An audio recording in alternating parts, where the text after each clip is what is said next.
Sabe o dia que o pastor pregou sobre santidade, você virou as costas para o culto, você deu glória no culto, ouviu a pregação, mas saiu do culto e foi prostituir? Sabe o dia que a mensagem foi sobre domínio próprio, você saiu do culto e foi fumar, beber? Sabe o dia que a mensagem foi contra o adultério, você saiu do culto e foi para a pornografia? Sabe o culto que a mensagem foi sobre amor e perdão e você saiu do culto xingando, brigando, maltratando sua esposa, ou seu marido, ou seus filhos, ou seus pais? Sabe a mensagem que eu preguei ontem, que na conclusão nós falamos, baseados no Salmo 118, que nós devemos cantar pela bondade de Deus, e você passou o dia inteiro e não agradeceu pela bondade de Deus em ter te permitido dormir em paz, acordar em paz, trabalhar em paz e ainda ter saúde para voltar no culto? Sabe o que é isso? Desobediência. Sabe você, irmã, que conhece os textos que diz que a mulher não pode se vestir de modo vulgar, mas com pudor e modéstia, e você descarta esses textos e vem para a igreja como se estivesse num clube? Sabe você, cantor, pregador, que sabe que ninguém pode servir, ministrar culto, pregação ou louvor sem levar uma vida de jejum e oração, e tem tempo que você não sabe o que é jejum e oração? Sabe o que é isso? Desobediência. E você sabia, igreja, que desobedece, Deus vai cobrar de vocês, de nós, muito mais do que cobra dos ímpios? Ímpio não tem conhecimento que nós temos da palavra. Se você conhece, se o meu filho conhece o meu desejo e me desobedece, o meu compromisso é com ele, o castigo vai ser maior. Eu posso me entristecer com o erro dos filhos dos outros, mas o que me abate é o erro do meu filho. Deus não aceita culto de gente desobediente. Tem adolescentes que no congresso entra no manto e dá glória, aleluia, lamanaia.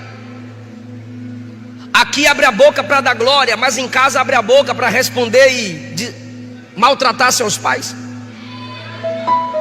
Aqui a irmã abre a boca e dá glória, mas em casa a irmã amaldiçoa seu marido.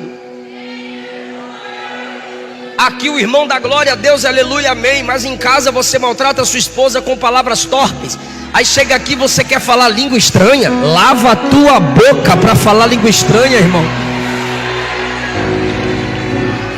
Se você conhece as ordens bíblicas e desobedece, você está em pecado. Você está em pecado. Adão desobedeceu, perdeu o jardim. Jonas desobedeceu, tempestade, e quase perde a vida. Moisés, em Hebreus, ele é chamado de o homem que foi fiel em toda a casa de Deus. Sabe por quê? Porque do jeito que Deus ordenou que fizesse, ele ia fazendo. Deus disse: coloca a arca no Santo dos Santos. Ele colocou a arca no Santo dos Santos. Deus disse: coloca o candelabro no santo lugar. Ele colocou o candelabro no santo lugar. Mas Deus, a arca vai ficar no escuro. Bora colocar o candelabro lá para iluminar a arca. Vá fazer do jeito que eu falei. Ele não questiona. Deus foi falando, ele foi fazendo. Deus foi falando, ele foi fazendo. Coloca o altar de holocausto do lado de fora. Ele colocou o altar de holocausto do lado de fora. A Bíblia ensina o princípio do dízimo, ensina. Aí o desigrejado no YouTube é contra dízimo. Aí você ouve o desigrejado no YouTube ou no podcast e desobedece a Bíblia. A Bíblia diz que tem que respeitar a autoridade espiritual, mas aí você ouve o bebê que pensa que igreja é berçário e que Jesus é babá, ficou tristinho com o antigo pastor e ele não concorda com a obediência à liderança espiritual. E você, ao invés de obedecer a Bíblia, você fica ouvindo gente magoadinha com a igreja, e aí você se torna alguém que tem dificuldade de obedecer a liderança espiritual. A Bíblia diz que homossexualidade é pecado, prostituição é pecado, adultério é pecado. Mas aí você fica ouvindo seus coleguinhas comunistinha, o padre que coloca a tradição em cima das escrituras, e você desobedece a Bíblia para andar na onda de homens. Sabe o que é isso? Você está em pecado. Se Jesus voltar, você vai para o inferno.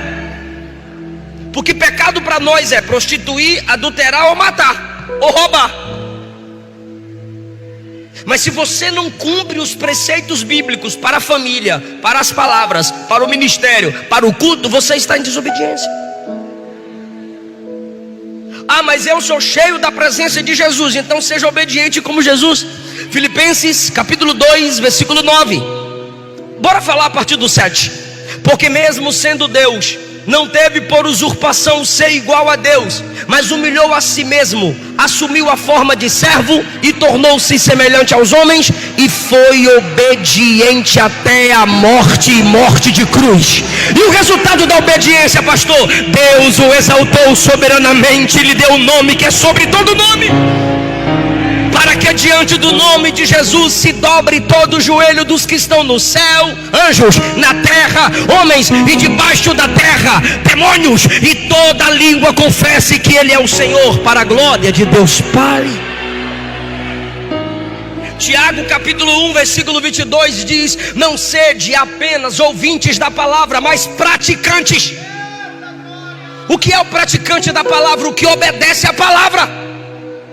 Se o pregador que prega o que não vive é hipócrita, você que não pratica o que escuta é desobediente, logo é hipócrita. Se está ouvindo para aprender e não pratica o que aprendeu, é hipocrisia. Que o Senhor nos encha do Espírito de Cristo e nos torne obedientes à sua palavra.